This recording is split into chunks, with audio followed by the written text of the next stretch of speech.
Hello दोस्तों, welcome to midnight reels. आज हम बात करने वाले हैं द हार्ड नोज मूवी के सेकेंड पार्ट की। अगर आपने इसका पहला पार्ट अभी तक नहीं देखा है तो टेंशन मत लीजिए, उसका लिंक नीचे डिस्क्रिप्शन में है, पहले उसे ज़रूर देख लीजिए। आगे की कहानी में हम देखते हैं कि हुआन वलेरिया को उसके घर छोड़ने आता है। जैसे ही वलेरिया घर के अंदर जाती है, कुछ गुंडे आकर हुआन पर हमला कर देते हैं। यह देखकर वलेरिया दौड़ती हुई आती है और हुआन को अपने घर के अंदर ले जाती है। वह उसे वहीं रुकने के लिए कहती है और हुआन मान जाता है। यहीं से एक बेहद भावनात्मक सीन शुरू होता है। वलेरिया हुआन को किस करती है और दोनों एक दूसरे के गले लगते हैं। धीरे धीरे वलेरिया के दिल में हुआन के लिए एक खास एहसास पनपने लगता है, शायद इसलिए क्योंकि पेड्रो का दिल हुआन के भीतर धड़क रहा है।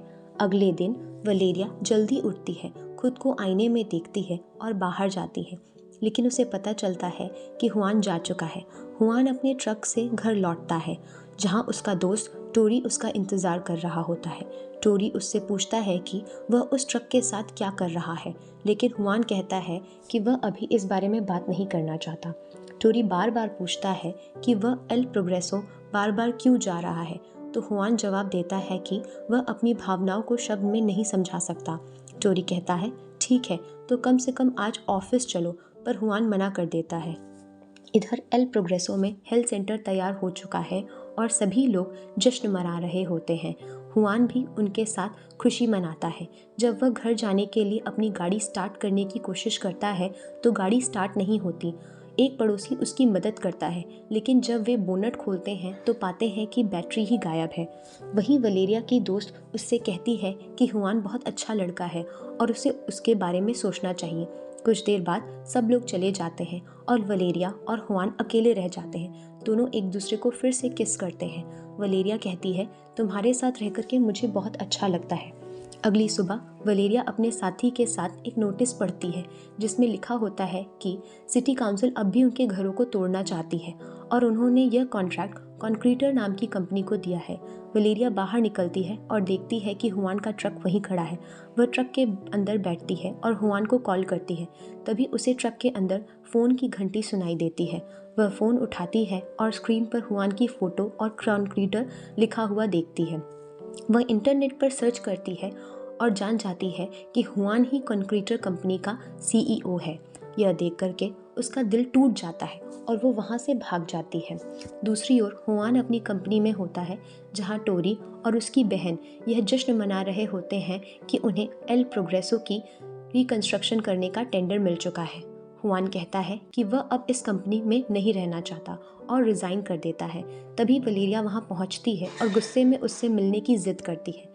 हुआन बाहर आता है और वलेरिया उससे पूछती है, क्या तुम मुझे बेवकूफ़ समझते हो? क्या तुम्हें लगा मैं तुम्हारी बातों में आ जाऊंगी? हुआन समझाने की कोशिश करता है और पेड्रो तथा अपने हार्ट ट्रांसप्लांट की सच्चाई बताता है। वह अपने सीने पर बना निशान भी दिखाता है ताकि वलेरिया को विश्वास हो जाए। यह सुनकर के वलेरिया सदमे में चली जाती है और बस में बैठकर रोते हुए घर चली आती है। हुआन भी अपने घर लौटता है और अकेले बैठकर कुछ सोचता रहता है। तभी उसकी बहन आती है और वाइन की बोतल लेकर के अंदर बैठ जाती है। सब बातें सुनने के बाद वह तय करती है कि अब वे एल प्रोग्रेसो की कॉलोनी को नहीं तोड़ेंगे, बल्कि उसे दोबारा बनाएंगे। दोनों मिलकर के उसके पुनर्निर्माण की तैयारी करने लगते हैं। दूसरी तरफ वलेरिया और उसके साथी सिटी काउंसिल को फिर से पत्र लिखते हैं कि वे किसी भी हाल में अपने घर को नहीं छोड़ेंगे। कुछ समय बाद मेयर और प्रेस के लोग एल प्रोग्रेसो पहुंचते हैं। लोगों को लगता है कि वे घर तोड़ने आए हैं, इसलिए सभी मिलकर के ह्यूमन चेन बना लेते हैं। लेकिन मेयर सबको एक कॉन्ट्रैक्ट दिखाते हैं जिसमें लिखा होता है कि अब सब अपने घरों को रजिस्टर करवा सकते हैं और कॉन्क्रीटर कंपनी उनके घरों को दोबारा बनाएगी। साथ ही वहाँ हेल्थ सेंटर, मेडिकल सेंटर और कम्युनिटी सेंटर भी बनाए जाएंगे। यह सुनकर के सभी बहुत खुश हो जाते हैं। तभी हुआन आता है, सबको बताता है कि वही इस कंपनी का सीईओ है और अपने झूठ बोलने के लिए वो सभी से माफ़ी भी मांगता है। वलेरिया उसके पास आती है और मूवी की एंड एक बहुत ही खूबसूरत सीन के साथ होता है। वलेरिया हुआन के दिल पर हाथ रख करके पेड्रो को महसूस करती है और उसे किस भी करती है और कहानी यहीं ख़त्म हो जाती है। अगर आपको मेरी कहानी पसंद आई तो मेरे चैनल को सब्सक्राइब करें और वीडियो को लाइक और शेयर करना मत भूलिएगा। Thanks for watching.